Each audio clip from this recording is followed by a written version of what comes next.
Again. Let's get this show going, man. Welcome to the Bleeding Burgundy podcast, a Washington Commanders podcast for fans, by fans, with your hosts, Jesse Martin. The Cowboys are finished, you understand me? John Taman. Pull down my trousers and do your job. Scott Hartley. Well, that was dreadful. And occasionally, Keith Gray. So many social engagements, so little time. And now, your host. Hey, that's me. I'm your host. I'm John Taman, and I let it run just a couple of seconds later that time so you could hear that fucking awesome guitar. I got to tell you, man. I love rock and roll, and I don't know why we have a segment like ours, but it's about as rocking as we can find. I don't know where you found that song, but you did. And then I slowed it down and made it sound like that, I guess. So anyway, howdy, everybody. It's Friday afternoon. How you doing, Jesse? Oh, great, man. It's 65 degrees outside, 66 degrees outside, sunny. Mm-hmm. It's been a mess the past couple of days, so ready for springtime. Well, I got to tell you, I mean, being it is the Easter weekend, 66 degrees is the portent of the devil, and I really think that your house might burn down this weekend. You should probably find a hotel room. If I was one of these internet lunatic people. My son's due date was 6606. That's good. There's nothing wrong with that whatsoever. That's when the Allies invaded Europe and began the downfall of fucking Nazi Germany. Not in 06, but, many years before that. Anyway, it's been an interesting week, and I'll tell you what, since our friend Scotty, he's still stuck out there in traffic, I think. Of course, we've all seen how this goes. And I can't find my goddamn video. I got too many things on here now.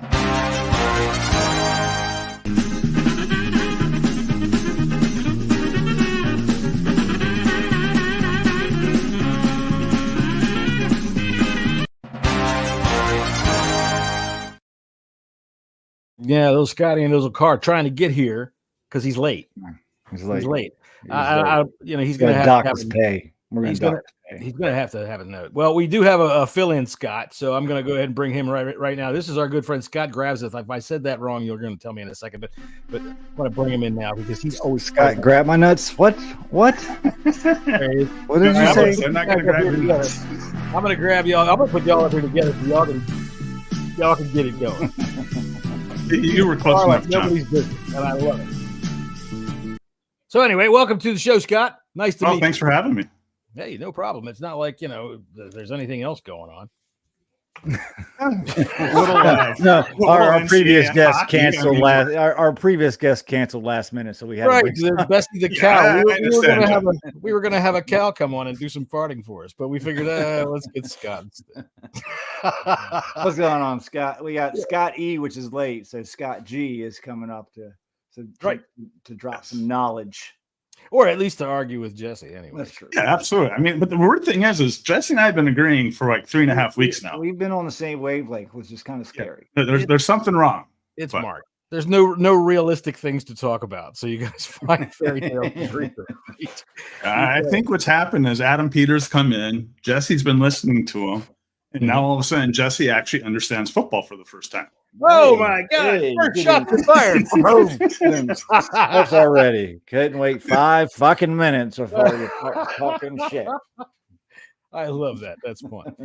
So I'll tell you, we did make a move this week. We signed wide receiver. I forgot the fucking name. Zacchaeus is his name. I don't know what his first name is. Olamide. That's right. Olamide. And dude, I remember. I think he scored 3 touchdowns last year. I think 2 of them was against us. Yeah, he had a hell of a game against us. I definitely remember his name. And I'll tell you what, man, I'm rather happy with this signing. We were looking. It's a good depth signing. I mean, I don't think it takes the place of Curtis Samuel by any means. And I still think that we need some. I think we need a big wide receiver. But I do like the signing because he's quick, he's small, and it looks like these our front office is really starting to game plan around this new kickoff. Yeah, I'm glad. We'll get into the new absolutely rules. Yeah, we'll get into the new rules when the other Scott shows up. Who's this here? Brian, it's always 33. Hello, gentlemen. First time catching you live. That's fantastic. I got to tell you, dude, I've been live my whole fucking life. The day that I'm not, we've got a problem. We'll talk about that some other time. And if you manage to talk about that with me, then we're going to have the greatest podcast ever. And John's going off deep in now again. You know, you say he's a depth signing. All right. But at this time, I don't see a number 3 on our roster. I mean, unless we're going to go with Jamison Crowder in the slot, who, don't get me wrong, I like Jamison Crowder. He's just getting a little long in the tooth there. Now, that might not be a bad thing, especially if we have a rookie quarterback, because, you know, veteran guy in the slot, short routes, good for him, right? What do you think, Scott? You already took the first shot. Go ahead, man. No, I think, a lot of these guys, what I'm seeing is a lot of the free agent moves kind of just goes to what Peters has been saying. They're going to be building in the draft. So we're signing a lot of average guys, short contracts, and then we'll likely supplement in the draft and replace these guys. Yeah, no, Scott's absolutely right, man. You get a lot of people, saying why we're drafting old people, why we're drafting, 1 year contracts. He said it from the beginning. We are going to build our star players are going to come through the draft. We're not going to go and overpay, free agents. We're not in a position right now where we're like 1 or 2 players away from, making a run into playoffs. So why spend the money when you don't really have to? You're getting players that plugs holes that are solid. Are they A-list? No. Some of them are. Well, Bobby Wagner has been. Frankie Louvu, I think, could be argued A-list. He is. I think Frankie Louvu is going to be our version of Micah Parsons, but that's another thing. His dude's going to be a torpedo. I love that. Not saying that he's going to be as good as Parsons. I think he's going to be moved around the formations or the defense like Micah Parsons was. But no, I think they're building it smart and they're building it right. And we're not going to solve they're not looking to solve every single problem with free agency. They're going to look to solve the problems through the draft. Well, we knew that we were going to have to pull in a lot of guys because we just simply had a lot of holes.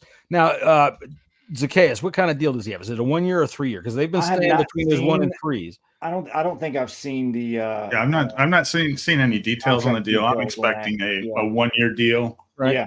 And I'm guessing half these guys they're signing them, and then it's going to allow them when it comes to the draft not to have to reach to say, hey, well, we don't have this wide receiver. We now need to take one in the 2nd round, 3rd round, 4th round. It's like they can just react. Hey, they can take the best player available. I know it's a catchphrase, but they can take the BPA at every spot because, hey, we have guys that on a short-term deal can fill in. Right. They replace them. And, hey, at the end of the year, if we don't have a young guy, maybe we extend him for another short-term deal. And that's how you find your building blocks right there, man. Yeah. Just because you have good players, at the same position doesn't mean that. Dan Quinn's known for this. He's known for just getting the strengths out of the players that they got and putting them in positions. And if you got 2 players, he coaches. Are you serious? He actually coaches. We haven't seen this before. Oh my God. And we've said this a while. And especially with this team lately.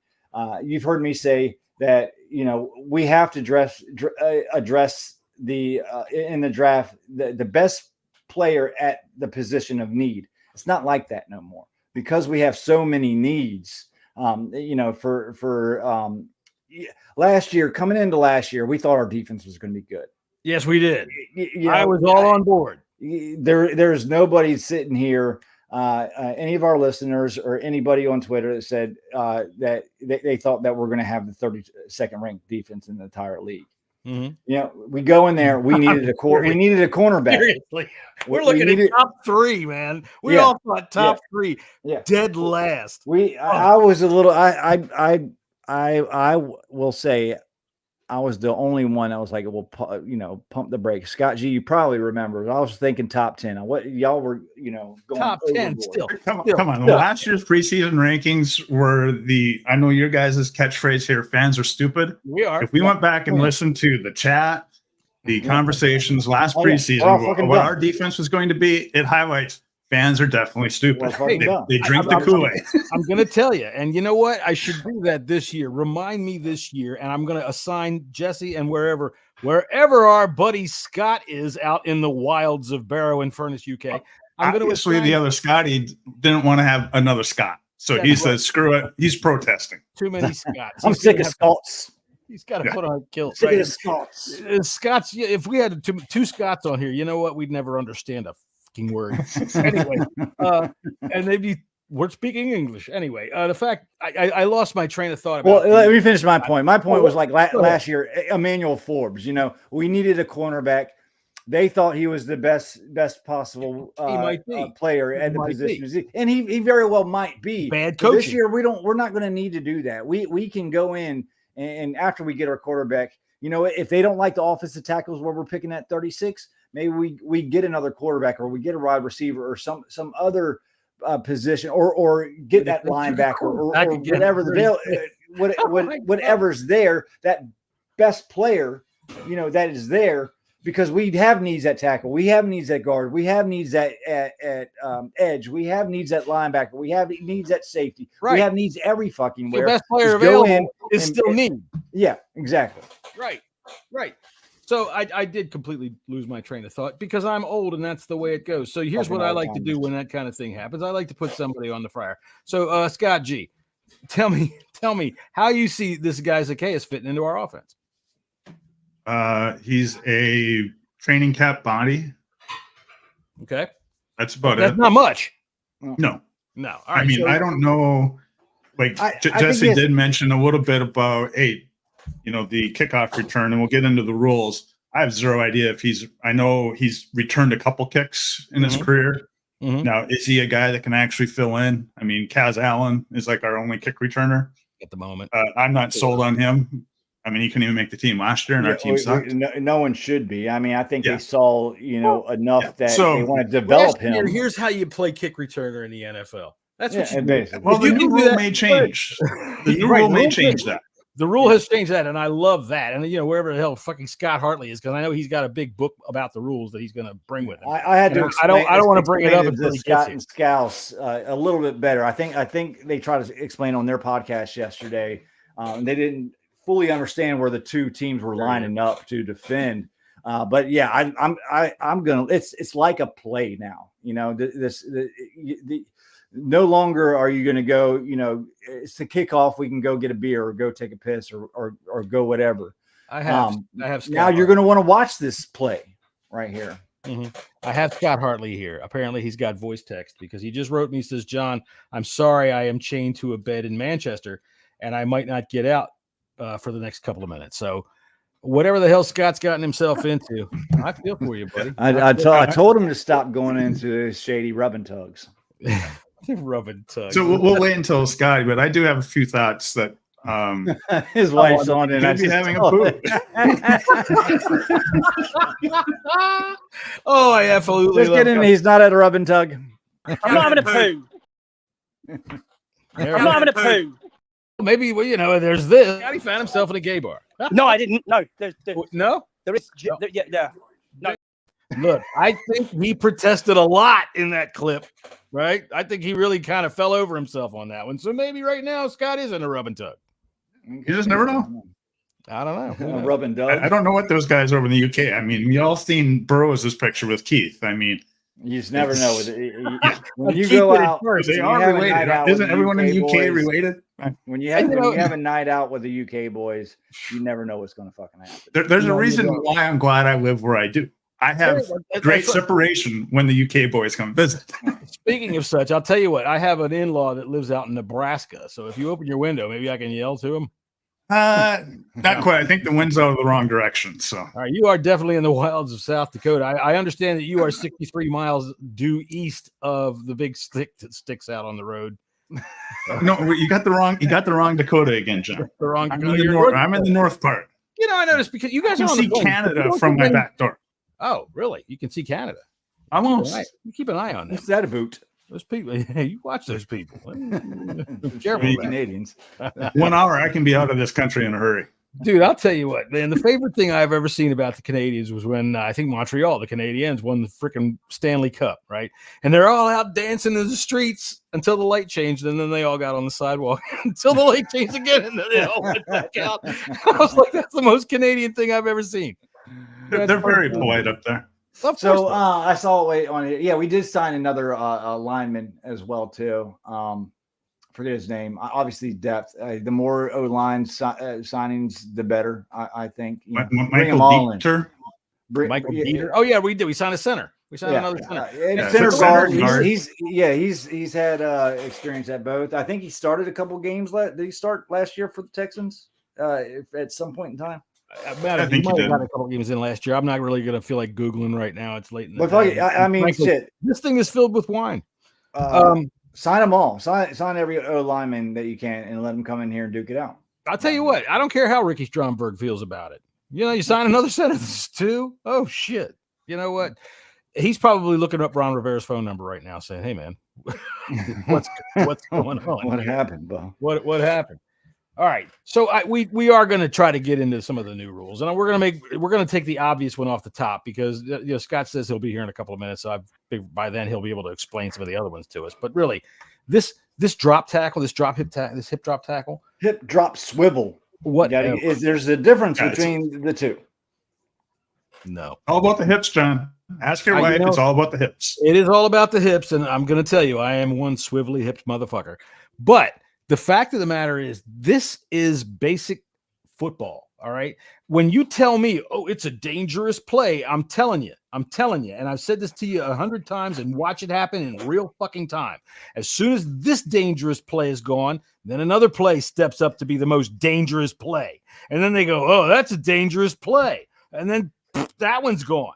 All right. It's a dangerous fucking sport. I wish I would have captured Mark Schlereth's podcast, the Stinking Podcast. The Stinking Podcast. Yeah, I shared that. Shared that video, and I understand to a point, but I also get this as well too. John, are you done with your get off my lawn? No, go right ahead. I'm going to argue with whatever you say. Scott, I'm going to jump you. We're going to take our shot.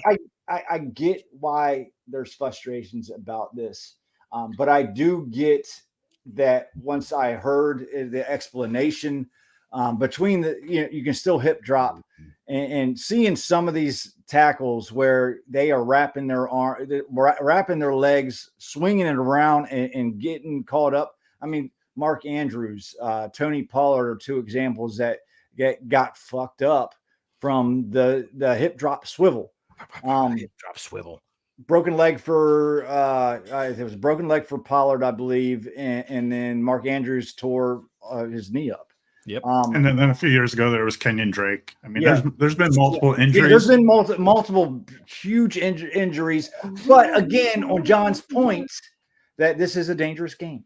It is a dangerous sport, right? I think my biggest issue with it is, they're saying they're going to try to shy away from throwing the flag and more do it from fines. So now they're going to take away guys' paychecks when they're watching the play in slow motion and everything else. And it's like, they already fined him $10,000 for wearing the wrong color socks. Now that's going to be what, 18,000, then 20,000. It's that part is kind of ridiculous. They're doing it in a way that they fine offensive dropping the helmet, offensive players dropping their helmet. They don't get flagged, but they do get fined. Trying to take. Which, by the way, was defined by the Encyclopedia Britannica this year as absolute bullshit.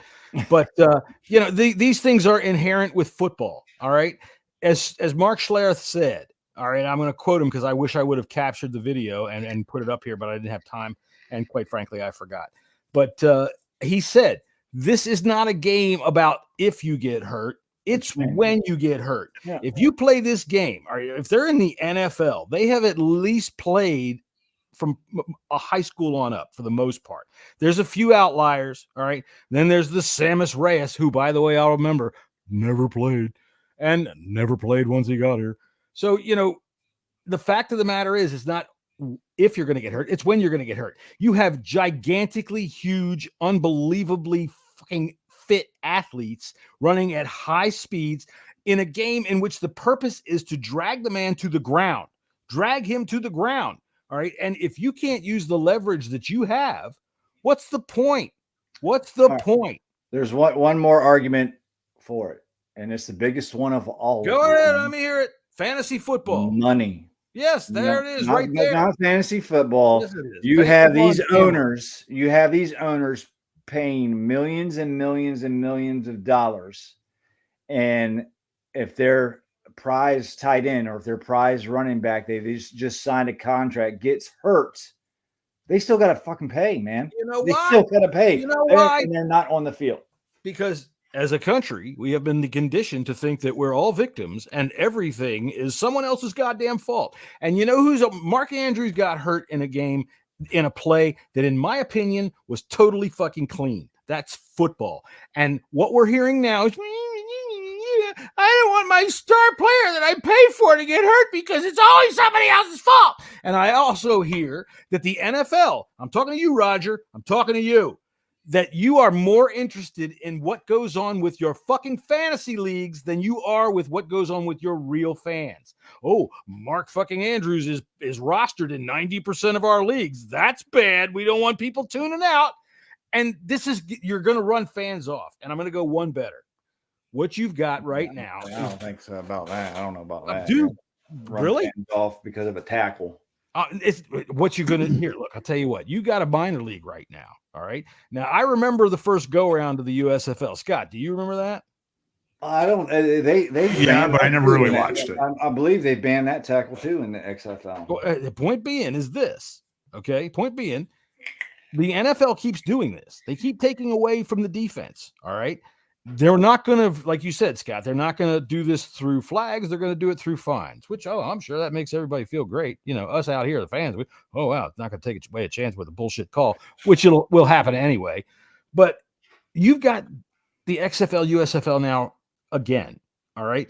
The first go round, they were quite successful in luring away talent from the NFL that was signed, and they lured away top draft choices with money. All right. It didn't work because Steve Young decided he wanted a hell of a lot more than they could pay.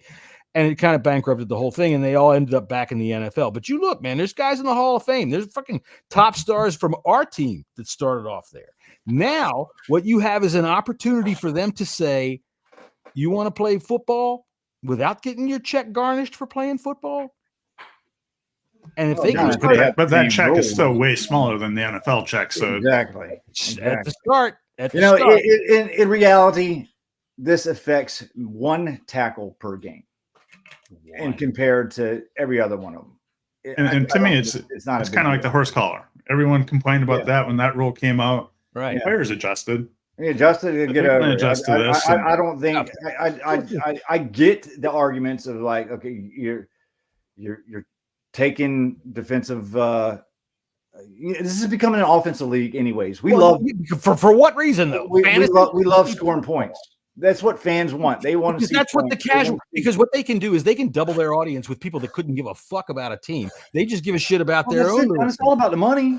I mean, that's it. When I say they're running off fans, that's what I mean. They're bringing in the casual. I don't know if they're running off fans. I don't see that at all. No, I'm not one of these dopes that thinks, boycotting the NFL, we're going to have an effect. No, I mean, the ratings last year were at all-time high, so I don't think it's not that. But seriously, this erodes the game even further. All right, and how honestly, I think in a couple of years, this is what we'll see.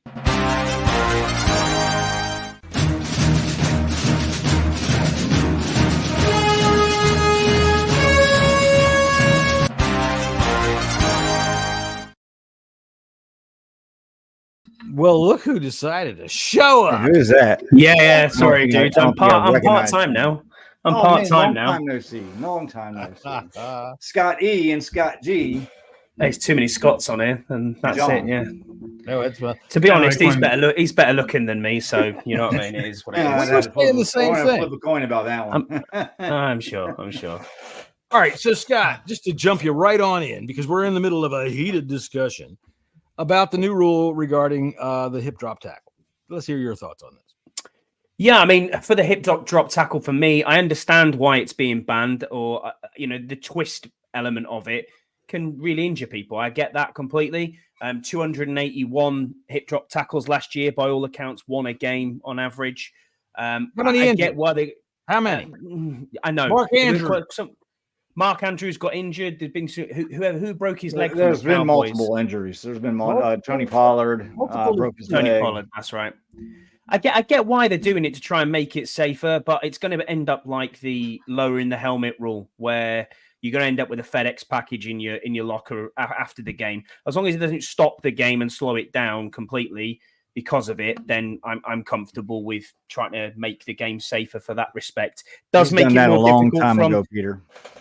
Does make it more difficult for the defense to obviously go from there. I completely get that. So it's going to be hard. It's going to be hard. But all right, Scott. I mean, you've got to understand. So you got to understand tackling now. You got to tackle like a rugby player tackles. You got to understand the fundamentals of how you tackle at the top of the legs, onto the hips. And that's what you've got to try and do. There's no hip drop.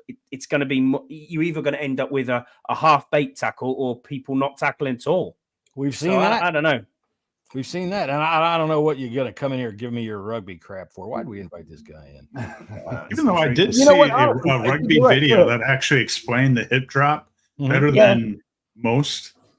And, it's the whole, like we were saying, it's all about the swivel and where the body went. So if they still go through and tackle, because a lot of people say, how are you going to tackle someone from behind or in movement? Well, you're right. Yeah. You drive through it, and hey, as long as your body weight's hitting the ground first instead of on the back of the guy's legs, it's still going to be a legal tackle. And these players, they're smart enough. Yes, they're always complaining that, hey, they're just trying to make defense more difficult. Yeah. And mainly because scoring has been down in the NFL. Scoring attracts fans, the casual fan. The real fans, yes, they're okay with the 6-3, we drag them out. Kind of a Jessy Scott, battle. We just throw punches, body blows. Casual fans, they want the big hooks. I mean, yeah, I get that. All right, well, the NFL is definitely looking at something like this.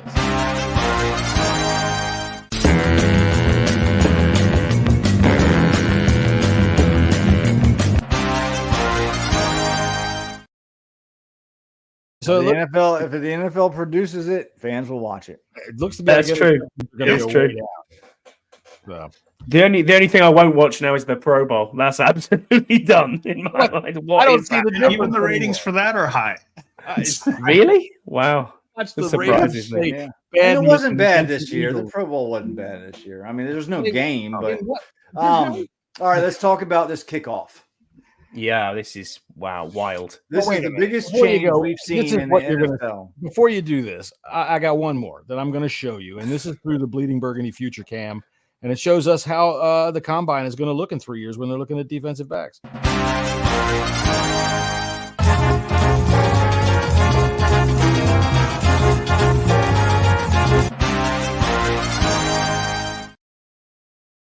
Obviously, he's got reach. Right, he's got good arms to cover, so he might be able to make a play.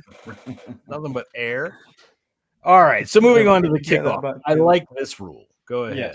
Yes. This is like I said before. This is something that's been it's so different. In the minors. It's so different. They adopted it from the XFL. I was watching XFL. I was explaining to Scott and Scouts yesterday on their podcast. Yeah. Good point. How it's an actual play now that you don't, most of the time it's a kickoff. No one watches a kickoff. You're going to want to watch this because you're going to be able to, coaches are going to be able to scheme it up. They're going to be able to scheme it up. And it's more like a running play, like a long drawn out running play than anything else. And that is exciting. There's multiple levels of this too. For kickers, you got to get, there's ways where you can really screw the kickoff, the receiving team, and vice versa. So there's strategy involved in it, and I'm all for this, man. I'm definitely all for this change. Yeah, I think 2 years down the line, Jesse, we'll all be sitting here thinking, what were we worried about? What was the old rules like? It's going to change completely. The bit I think that's going to change it is the fact that you've got to have 7 defenders on the 35-yard at all times. I think initially the first couple of weeks, or even the first week, maybe even to the second, there's going to be lots of penalties along this. Because people are just not gonna get used to the brand new scheme of an install of kicking.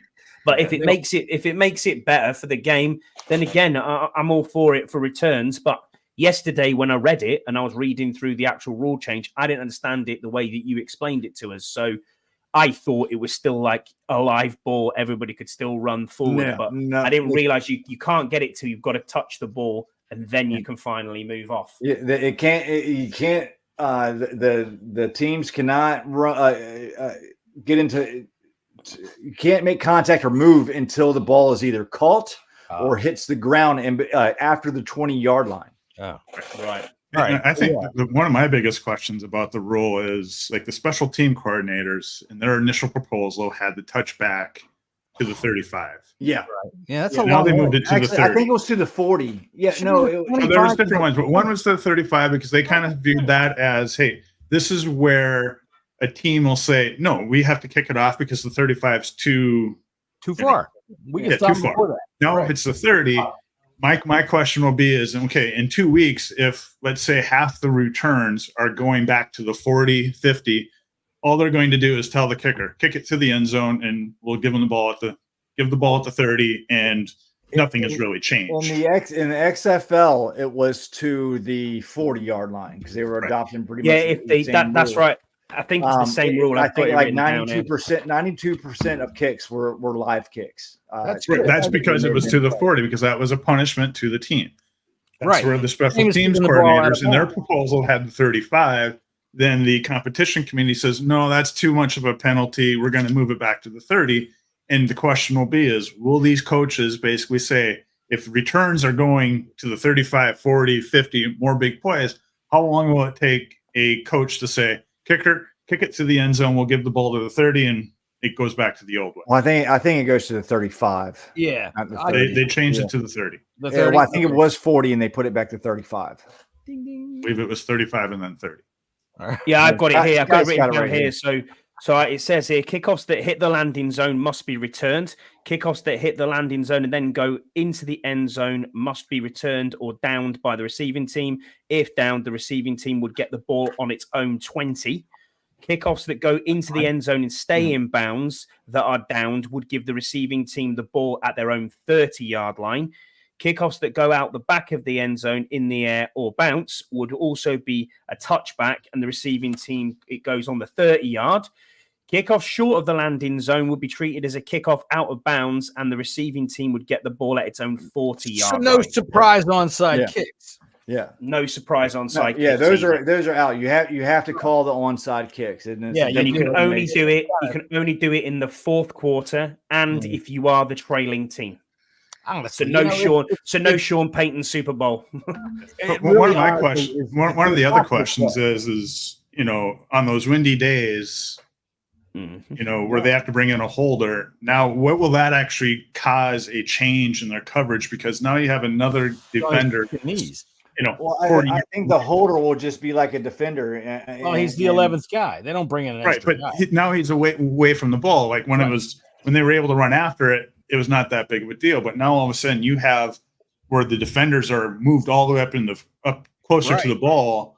It's an entirely different change because that guy's not going to be able to get down there, and so there'll probably be a bigger hole. They're not lined up. They're not lined up with the kicker. Okay, they're not lined up with the kicker. The kicker's the back But if there's a defenders are- holder, yeah, if there's a the holder, should I be see able what to you're go saying. up. I see what you're saying. He's got an extra 60 yards to run. Because the kicker can also move, but the kicker but can it's only still go that so guy has far. to run the 60 yards. The holder. And I mean, okay, you know what? Fuck Chicago. You were the Windy City. You deal with it.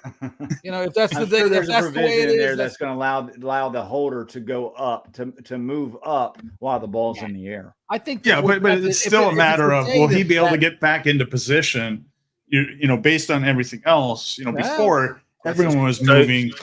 You're gonna have to put a wrinkle in your. So according to this, it says only the kicker and two returners would be allowed to move until the ball hits the ground or was touched by the returner inside the 20. Right, they don't take off with the ball. So the kicker. I would think there would have to be an exception for the holder. Yeah, No, I would yeah, think. I don't think there is a holder, is there? I disagree because Sometimes you have if to. the wind is that bad, all right, the wind is going to affect both teams. So if both teams were using that guy, and if that creates a hole, okay, you better figure something out because that's just a strategy around what's going on. It's a situation where I think, there's so many people. I'm talking to you, Kurt Warner, and I know you're listening with your wife next to you with her big fake tits. Listen, the fact of the matter is, the weather is a factor in football. All right. And Kurt Warner wants to do everything indoors so that you can see the best possible matchups of everything and everything.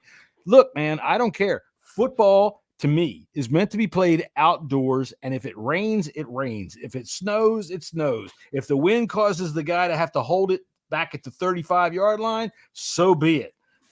Both teams get two equal chances at both sides of the both goals, right? They swap around each quarter. So that wind is going to affect them both. I don't see a problem. Deluxe is putting in, does the kid who retrieves the tea, does he get put in more danger? I mean, listen, I never really took much interest. They had the kickoff to protect the kid that gets the tea. And oh my God, some teams will use a dog. Ow! I tell you what, they usually run out after the kick.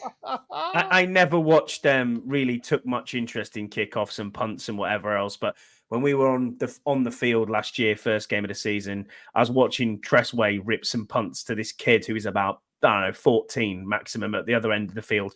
My God, it is scary watching him punt. How high that comes down and where it comes from, it is ridiculous. So being a returner in this league, no chance, no way. Right, you got to keep your eye on that while they're running at you. 100%. So here's the thing. I got one more thing to show you about how the NFL is really trying to eliminate defense. I would say by 2026, this is what we'll see. We'll see the defense allowed to play some cones out there. See, well, that nose tackle's going to get paid, John. If you touch one, you got a problem. All right. And then, of course, by 2028, we'll just see this. So. Yeah, there you go. All day. Aaron Donald retired at the right time. That's for sure. I think one of the other big items that this kickoff rule is going to change is the roster construction, and it kind of goes into, we're not going to do player, positional flex and all that kind of stuff on the offensive line, but will they actually carry one less offensive lineman so then they can, have more defensive backs, linebackers, tight ends, be able to cover this play, because you don't want a 300-pound ugly out on. Well, maybe you do on the receiving end of it, because they're going to be blockers. Maybe. Yeah, you're going to need to stop them. No, I understand where you're coming from. I think it's something that I don't know. It's out of my wheelhouse, but it's something interesting to think about on how they're going to scheme that up. Yeah, 100% agree.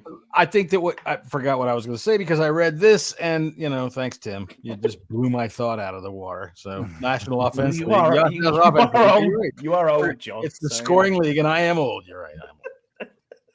By the way, see the spot over here? I'm going to have another Band-Aid over here because I got to go back to the dermatologist. So, yay hoo. Oh, cool. Well, yeah, y'all just see me, so don't. I thought you were just looking like a '90s rapper. That's all. But I'm going to try to play Adam Ant in the new Broadway play. Fair enough. Fair enough. Big white thing down across my face there. All right. So what are some of the other new rules? I am in favor of. Let's go around the room. I am in favor of this kickoff rule because I think that this does the rarest of things.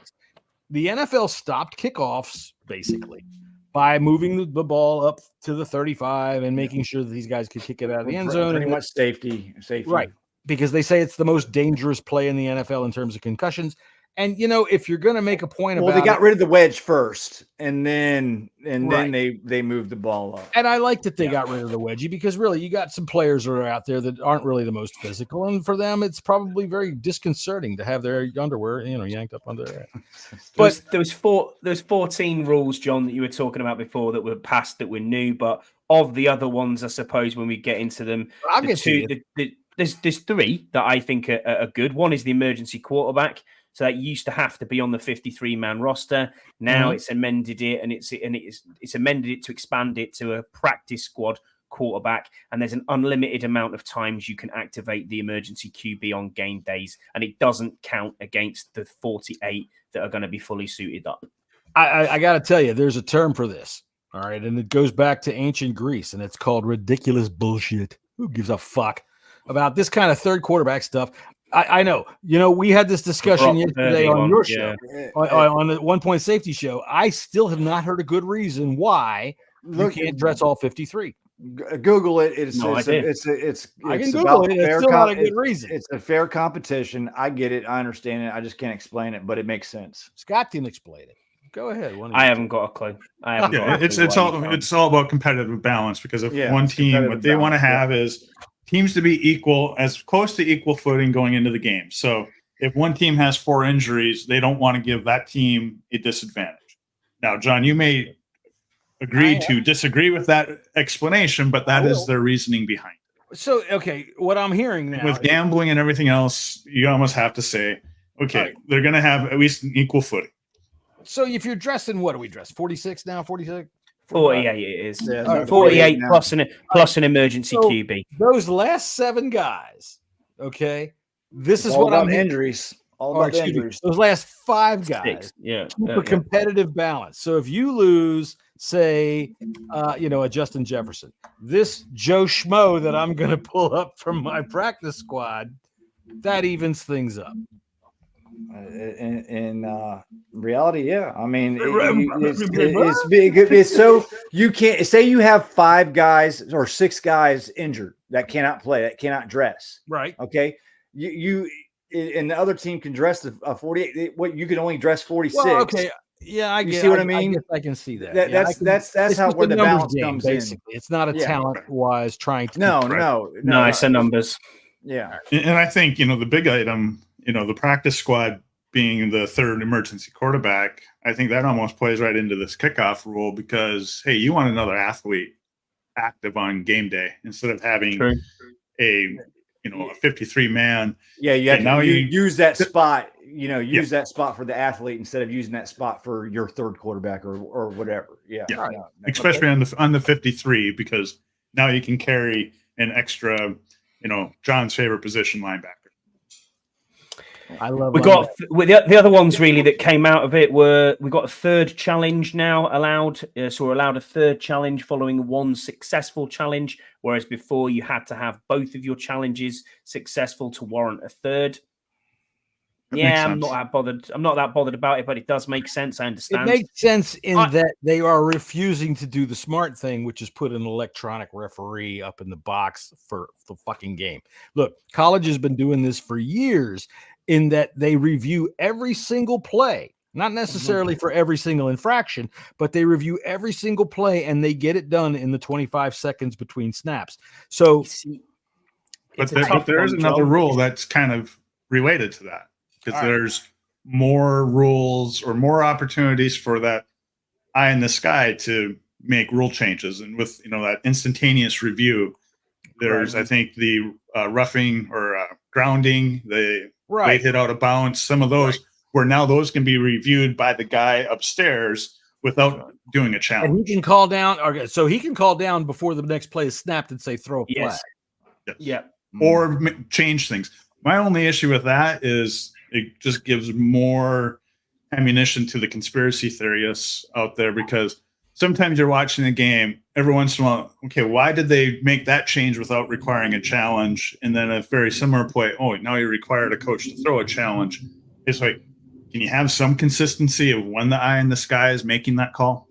Right. Yeah, I'm with you. No idea. I mean, I've seen both ends of it, John. So in rugby, for rugby union, for many years now, I think we're at 10 years now, we've had a complete video referee called a TMO, television match official, who sits in a bus basically and watches everything on the screen and goes, yes, there was a high tackle there. That's a red card. Stop the game. Tells the referee instantly that's what's happening. But then you've also got the time is stopped and it takes 2, 3, 4. You know what I mean? It could take minutes for doing that. Then we have VAR in our soccer, and VAR has destroyed the game of soccer, really, of football as we call it. Well, yeah, but the fact of the matter is both rugby and soccer are different from American football, and I totally get that. Right, and we one of the things that I hear from a lot of European fans or non-fans is you guys stop a lot. Right. Yeah. So we have the time to be able to do it. What I don't want is an eye in the sky to call down and go, number 65 was holding. No, I don't want that. There's holding on every fucking play. Yeah, 100%. What I want, if they're going to call something from down in the sky, if the referee places the ball wrong, I think, Scott, you just said, if there's a mistake or they can change something on the field, referee places the ball wrong and you can see that clearly on video, then or like an egregious pass interference or like against the Rams and the Saints in the fucking something egregious, I don't know how they would set the limits on that though. That that's You the open thing. the door. It's going to be tough. But the other thing is, if it's an extra coaches challenge that we're getting here after one successful coaching challenge, then the coaches challenges are for something that has gone against them. So you're putting something right on the field if you win that challenge. I get that.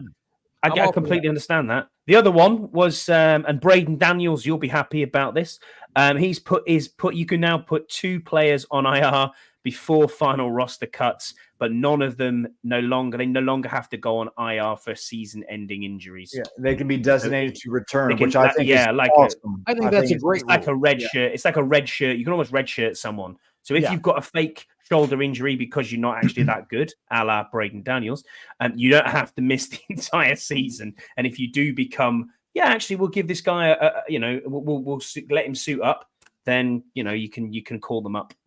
Old guy's story here, and I'm going to say that this is true, even though it might be somebody else. But all of these rules about IR and all this shit is because of Joe Gibbs. All right, because Joe Gibbs used to hide quarterbacks with blood disorders. All right. If you watch the 1987 Super Bowl, right, when Doug Williams won the fucking MVP and we beat the Broncos, you see Mark Rippon over on the sidelines in this god awful 1980s fucking Bill Cosby sweater. But he sat on the fucking IR for like 3 years with blood disorder, right? And that's what Joe Gibbs used to do, man. He used to manipulate the shit out of those rules. So I'm glad we're able to designate them to return, because Scouse made a good point on the 1 Point Safety show yesterday about why is this so that you have to lose the whole year for an injury that might take only 3/4 of the year to heal. I think part of it was because of the manipulation of teams were doing with the final cut down. Joe Gibbs. But we did it ourselves. It's been done by every single team in the world. They put them on IR because they don't want to lose them. They don't want to get right. You don't want to put them out on a practice squad because they want to keep them and develop them. You put them on the practice squad or have they can get plucked by another team. They used to have the taxi John Ridgway. All right, now the taxi squad literally was George Allen. He had like 5 or 6 guys that would drive cabs, and that's what they did. He had a deal with a cab company where he said, I want these guys available in case I need them, but they need a job, so have them drive cabs around DC, and they did. All right, this is back in the early 70s, right? And that's what they did. That's how he kept these guys close by so he could call them up again. They called it the taxi squad. Anyway, going back to the replay assistant, like just looking at the one that will be interesting to see how it plays out is they can review roughing the passers. Yeah. So often we see, hey, they can guy barely gets touched, they throw the flag. Good. Hopefully they can say, well, no. Yeah. Yes, you can. These little ticky tack, little finger hits the fucking helmet, man. I mean, come on, they're throwing a flag on that shit, or these change games. Josh Allen is good for it. I think Aaron Rodgers. Every star quarterback's good for it. Oh hell yeah, they know how to call that. They can get that. The soccer players are known for this. That they fall down and it's the worst fucking injury in the goddamn world. And not even it didn't even get touched. Yes. Scott, honestly, that being the most popular sport in your country, how do you feel about that kind of freaking stuff, man? That's well, gone are the days of the 80s and 90s where you had high shorts and you got the shit kicked out of you.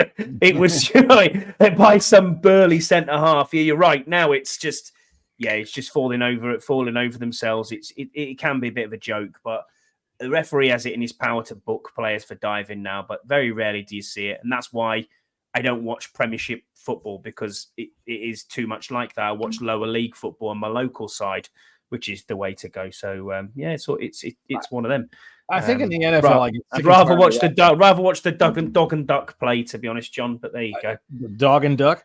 I tell you what, the thing I hate about watching some of these quarterbacks is how they beg for flags. They beg for flags. I mean, Tom Brady would turn around and go, what was that, John? And they give it to him. So, one of the things that I'm going to say about why these players, the NFL, we want to try to reduce injuries. I'm going to tell you what, watch a video of a game from the I don't know, the 80s or the mid 90s, early 90s, and look at the difference in the padding that these guys wore. As opposed to now, they don't wear jack shit. Nothing now. They're right. Now. So what are we going to do? It was like a full, change the you rule. barely see their fucking head. The pads were coming up right here. You know. Yes. By the way, greatest game ever if you can find it. I do believe that the first half and second half are both available on YouTube. The 1983 game in October between the Raiders and the Redskins, 37-35 in overtime. Awesome game. Look it up. You'll see. Anyway, Jesse, take over for a minute. While I'd like to talk about pro days. We have to talk about pro days. Have some big ones this week, and also, JJ's was it last Friday as well. The big three, at least our big three, are done.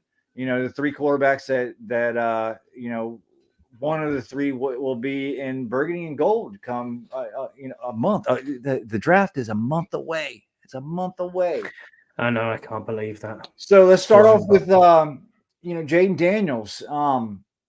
He had a decent, from what we saw and what we heard, it was a decent pro day. He did struggle at some times with some long balls, and Scott G had a good question on your podcast, Scott. How do you judge these? Scott and Scott show, sponsored by Scott Tissue.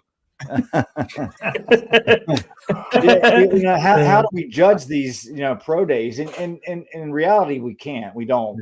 These pro days isn't about how they grow.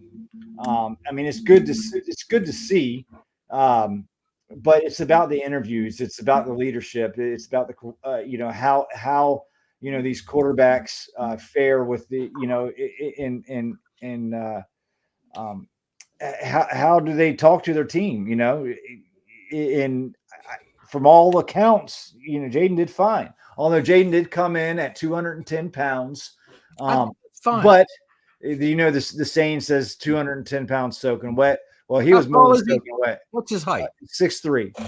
Okay, but the thing about it is it was plain.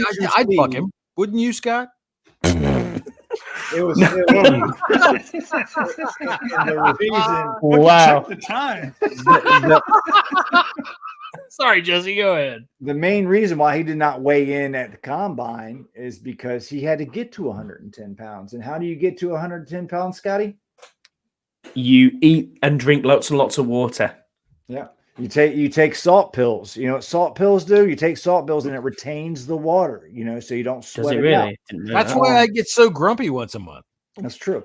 And the biggest giveaway was when Jaden lifted up his shirt to wipe the sweat off of his face. You saw his bulging stomach. It was full of water, Yeah. So I would assume he's coming in between 200 and 205, not 210. Now, is 5 pounds really that much? Yeah, it kind of is, especially when you're at that frame right there. Brian says, so it's all about who is missing congeniality. Yeah, sure. Yes, it is. Dude, I made a cartoon about that years ago about Ndamukong Suh winning the evening gown competition. So enough promoting for myself. I would have liked to seen Jaden run just for curiosity's sake, just to see how fast it was. We know he's fast. He didn't need to run. We've seen it on his tape. He's fine. But then you have Drake May. And I want to get to a comment by our buddy in our chat. Let me see. I started. Timothy, I think it was. Timothy. And I got a question for Timothy. What exactly were you not impressed with Drake May's pro day? Because other than 2 passes in the very, very beginning, he was money, straight up money the whole entire time. I don't really get that. I think May had a fantastic pro day. I think JJ had a fantastic pro day. And for the most part, Jaden had a pretty good pro day. Yeah. Again, it's not about the throws. It's about the meetings with the coaches. All right. Sorry. Let me jump in real quick. Jesse's responding to Timothy Swindello in our chat saying, I was not impressed by the May pro day. Give me the slightly shorter, strong arm mobile quarterback all day, every day. And that is a valid point. Anyway, you had a question for Scott, whichever one you want to talk to. What I just want to know what we make of these pro days. Scott G, you can go first. They're a dog and pony show. Sure. For the most part. For the most part, it's to me, how they throw on air doesn't really matter. Doesn't. What actually matters is, as you mentioned, the conversations, how they're interacting, and then when they're talking about, hey, this is what what did you see during this play, and then they can explain it. We don't see that as a fan. Yeah, right. We're not privy to that. But You're outside of right, that, and that's a great point that you made and Jesse made as well. Is it's about the conversations they have behind closed doors, because it's pretty obvious that you're going to have a top 30 visit with the vast majority of these. Sometimes you might not have that because you might be thinking, do you know what? I've seen enough. I know what I need to see. People are stretching too much. This is the entire time now is we are desperate for the answer at quarterback. We have been for my entire fandom. We have been for 25 plus years. We are absolutely desperate to have this solved. Now, I honestly don't think you can miss with these top 3 QBs. I don't think you can miss. I think they're all going to have very good careers. We have to do is trust the process and trust the adults in the room and say to them, let them say to themselves, get your guy. Get who you think you're going to take at two. Now, it is bullshit season. Peter's right. Exactly. In our chat, he said it's bullshit season. He's not wrong at all. The point of the matter is here is, like you said, Scott G, it's about what did you see on that play? What would you do if the defenders were around here? They're in good environments. They're in their own home soil. They're inside. They're comfortable. They've got their own wide receivers to throw at. It's nonsense, really, pro days, to be honest with you. I understand why they do them, but it's all about the conversations that they can have behind the closed doors. That's exactly what this is for. I mean, what I found comical is it's like the dressage, isn't it? It's like dressage, getting the pony out. Well, the thing is, we see the throws on all the videos of, and honestly, I've been watching football. Scott, I'm not going to try to assume your age, because you got a head like mine, but I've been watching football for 50 fucking years. All right, really. Right. And the fact that when I say I've been watching it, that's about how long it was since I started to realize what I'm watching.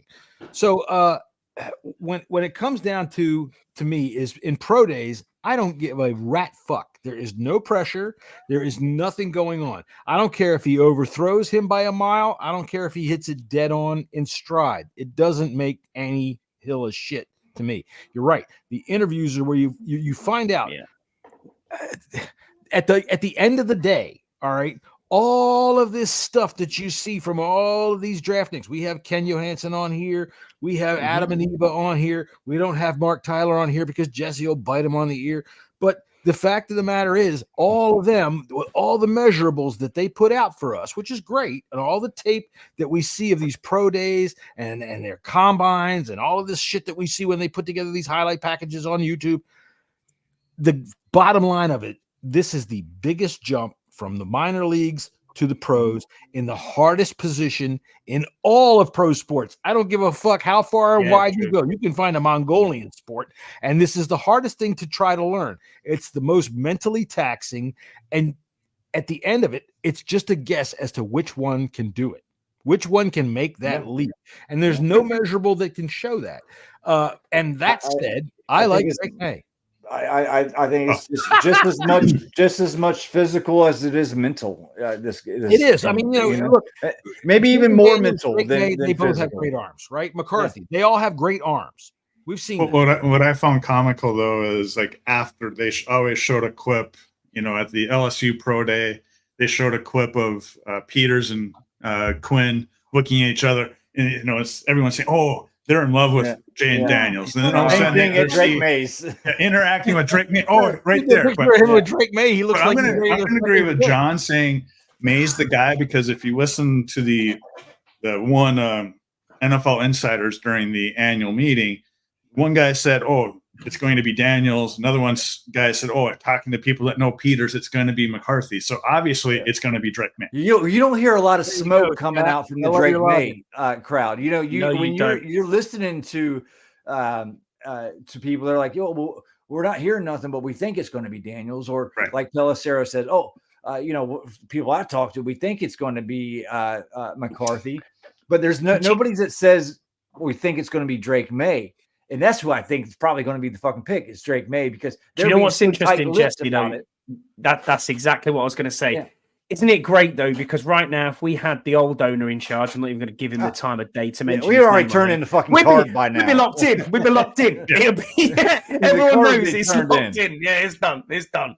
But right, you know, they're not getting anything. Oh, hello, Jerry. Sorry, I didn't notice you'd call through there. Sorry, there. I'll tell you something. There, you funny talking little feller. But I'm just wondering. God damn it! Why haven't we spent any money? Why haven't we bought any free agents? I love free agents. Because you ain't got no money, Jerry. Because you upgraded your yacht, Jerry. We're talking about the oil tycoon. You've got child maintenance to pay for, Jerry. That's what you got to pay for. That's taking up most of your cap right there, buddy. To tell you something, probably the best $2,000 I would have spent that should have been smart if I had to do it again was to go ahead and get my testes clipped. You know, get the old snip job. But that does take up a little bit of my money. But God damn it, we haven't spent money on anybody. I haven't got anybody to sell jerseys with. I thought you'd be running a promo on Eric Kendrick's jerseys, Jerry. You try to sell jerseys off a goddamn long snapper. Go ahead, just try it. I mean, Jerry saw Zuckerberg's new yacht, so he needed to go and upgrade his because he's not going to finish second to Zuckerberg. So. No, absolutely not. As a matter of fact, I've gotten cannons installed on the Eugenia, so if in case I see a Zuckerberg out on the high seas, I'm going to try to sink him. All right, Jerry out. No, again, like I have a feeling it's going to be May, but I'll be happy with any of the three. I don't care. To be honest with you, because Adam Peters is picking them.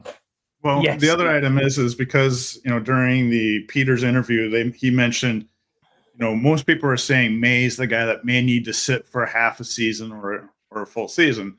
Peters came out and said, "Hey, if we have to play Mariota." Yeah, both ears strong because you're gonna get that resonated with me too. John's gonna fucking love it, and I'm gonna send John a Mariota jersey, and he's gonna have to wear it. Oh no! We're not dealing with that. Wow, no. Mariota throws in the end zone. Man is there.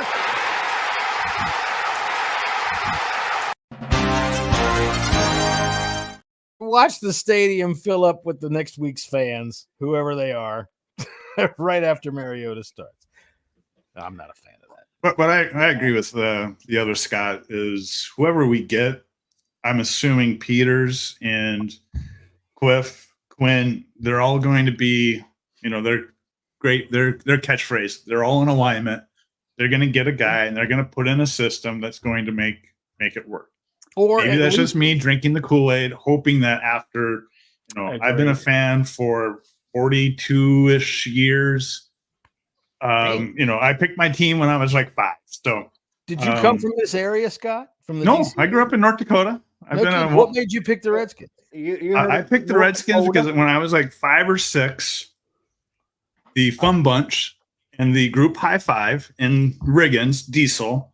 I liked the group high five in the end zone. And one year I took my dad, a 5-year-old that had nothing to know about any football. I told my dad that team's going to win the Super Bowl midway through the season. They went on and won the Super Bowl. Been a fan ever since. There you go. You told my first 17 years were good. And then that other guy came along and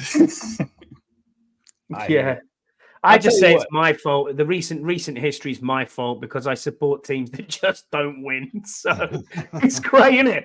It's great. They were shit before you came along, Scotty. Oh, dude, it's just I've never seen your grandfather that made you a fan, right? Yeah. I mean, the whole family's fans, But it was really what really got me to stick with it was him and the memories that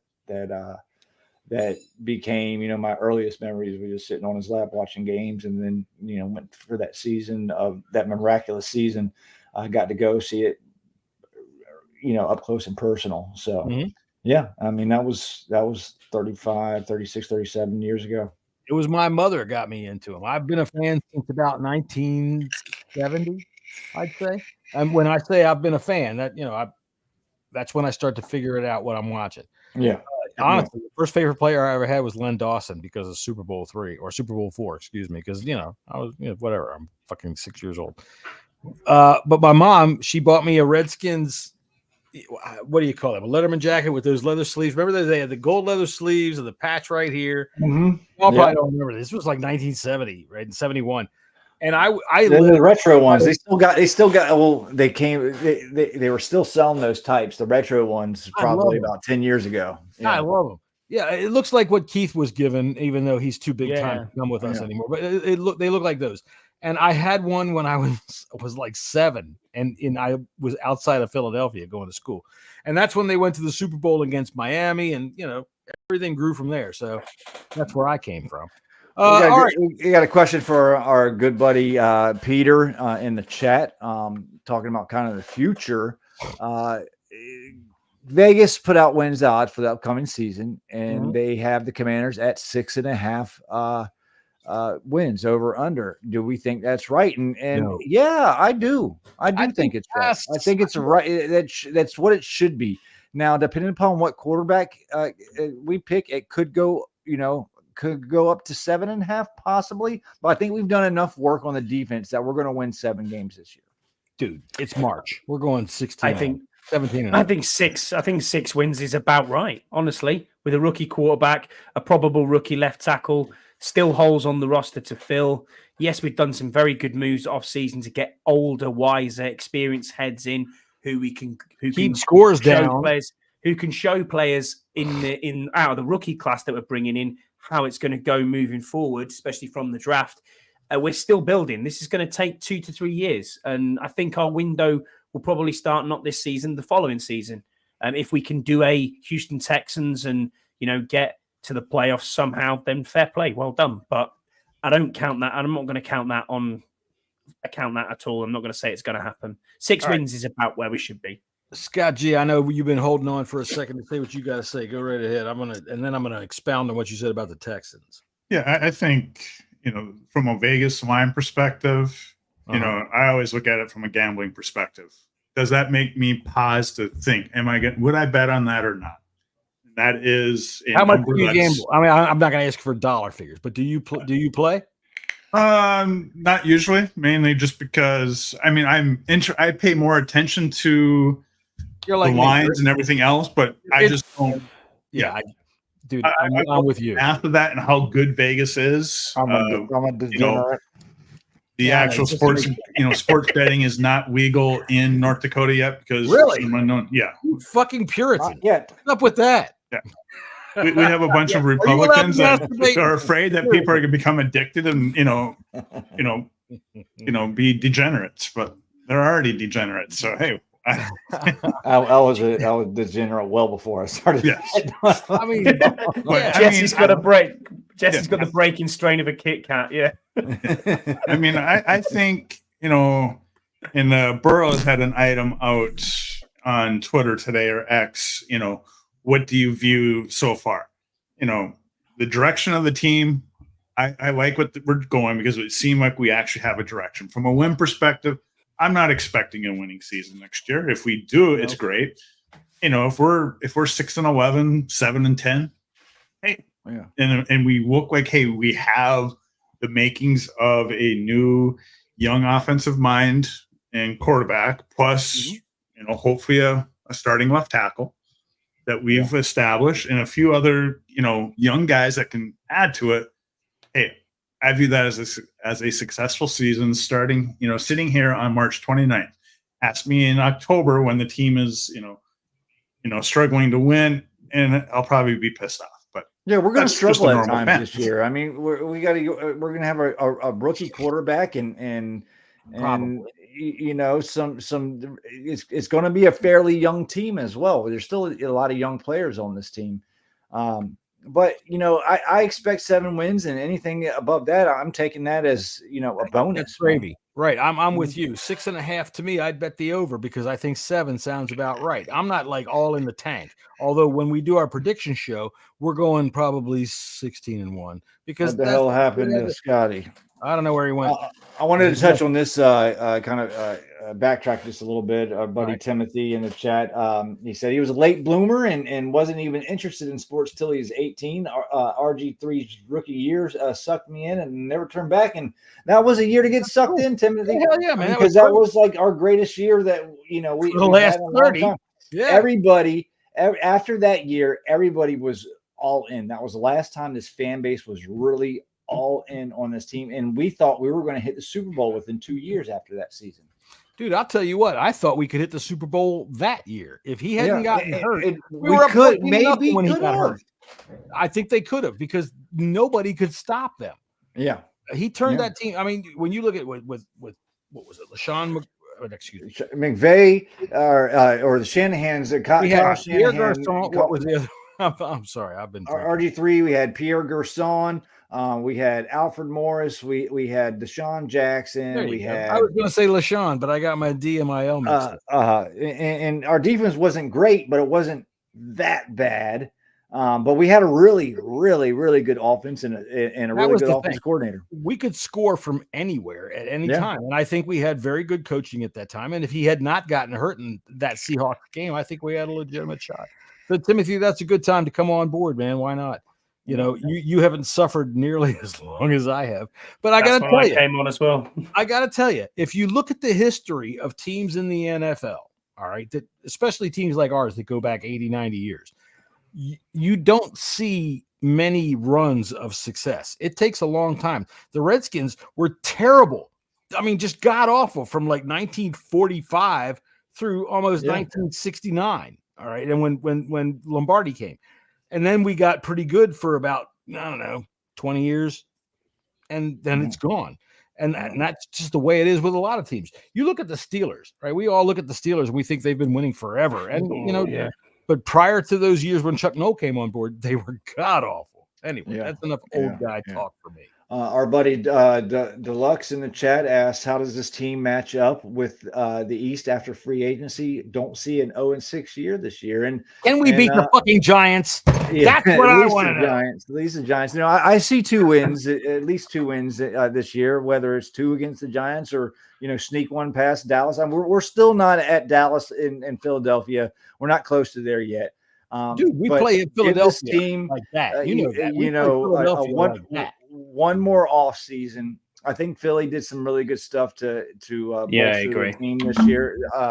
And they do got a new offensive coordinator. And who knows what's going to? I think Sirianni's the problem over there. So do I. We're not going to. That conversation is going to be for another day. But no, I do not see an 0-6 year this year. Yeah, I agree with you. You said Sirianni's new age hippie bullshit. Yeah, I agree with you as well, John. I think that Sirianni's the problem in Philly, and I think that Daboll will probably have a meltdown halfway through the season with Daniel Jones as the QB. It's going to be very interesting on what they do moving forward. I mean, the only real massive signing for them is Brian Burns. Philly did a lot of moves that made them better this offseason. Maybe. But there's a couple of big losses, obviously, with Kelsey and who is the other one that retired? Fletcher Cox. Thank you. Yeah. So and then today they traded away Reddick.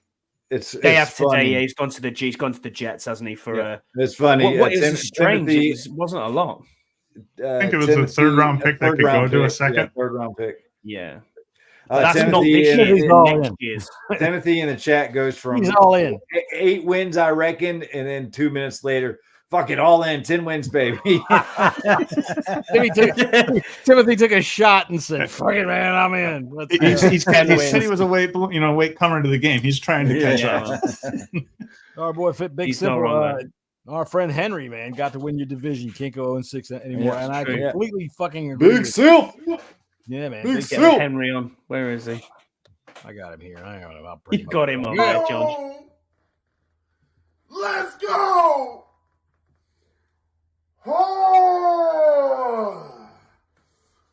man, it feels great. It feels great.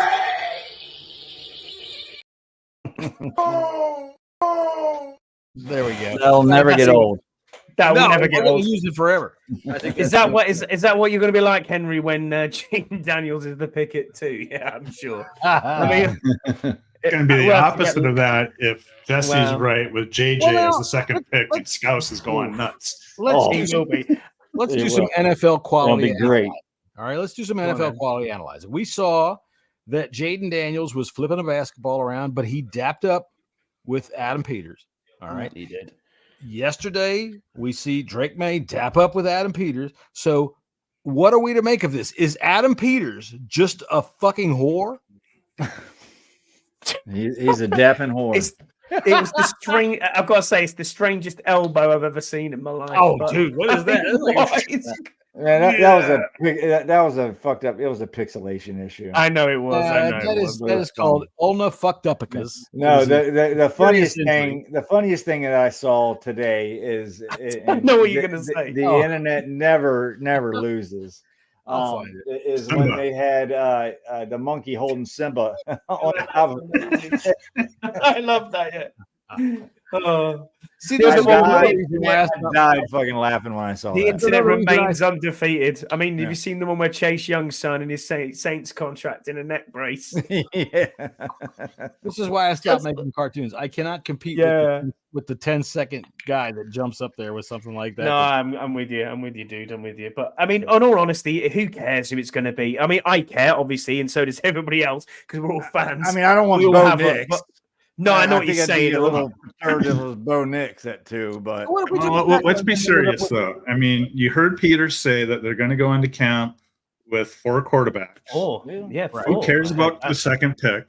I want to know who's the undrafted free agent that the fans are going to put in the Hall of Fame before, based off of training camp. Joe Milton. Oh, I'm going with Joe Schmo.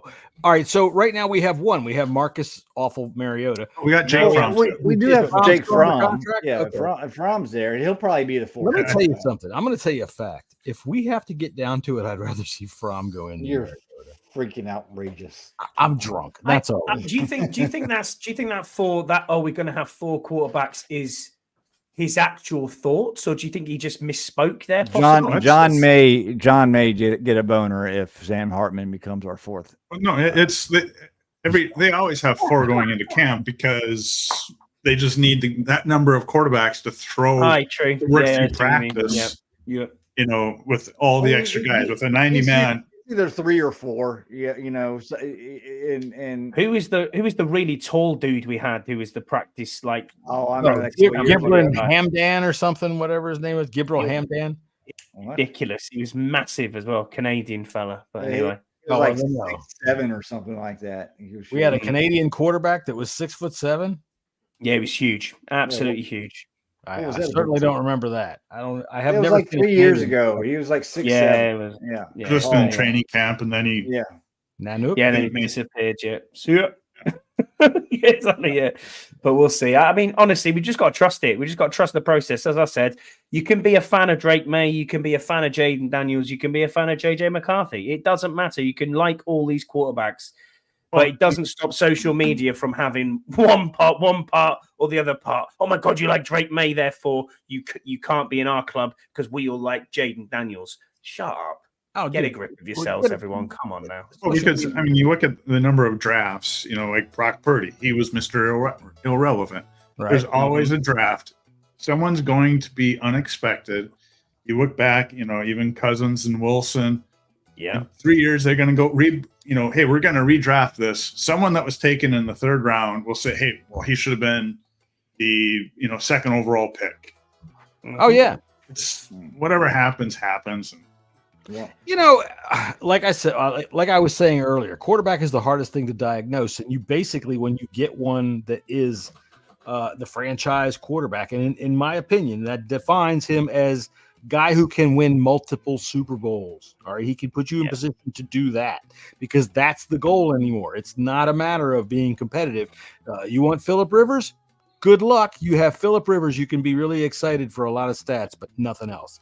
So when it comes down to doing something like that, sorry, my train of thought has derailed again, Scott. I got a new train of thought. The Washington Commanders are being sued. We are. Oh, first part of the offseason. Well, we have some legal news. What's going on? The Native American Guardians Association, which has been trying to get back the Commanders, or trying to get the Commanders to change its name back to the Redskins. The lawsuit states the logo on the Redskins helmet is an actual person. It's Chief Whitecalf. Every time they go on the field, they were honoring Chief Whitecalf and were battling on the football field with the same honor, integrity, and courage. They should continue to do that. Well, I would have to disagree because a lot of times they stepped on that football field and they were shit. They were garbage. Yes. So, for like 40 years. I don't know. They weren't honoring nothing. The fact of the matter is that this logo. What are you trying to get out? What are you trying to get out of that as a lawsuit? Yeah, Though? well, Is it just what you're trying to get reparations? Scott, you may come to the U.S. So let me give you a little primer. Here's what you get out of that. You get to be able to divide people more and more, and those people that stand on your side will stand on your side like fucking steel when you do something like that. And that's basically what it is, to be able to manipulate politically. And all right, that's what it boils down to. Then. This group NAGA. There's no Native Americans that are a part of it, and if there are, they are simply cowing down to the absolute fucking. All right, I'll just go out and say it. It's the right wing opinion about this thing, and they're just trying to get publicity.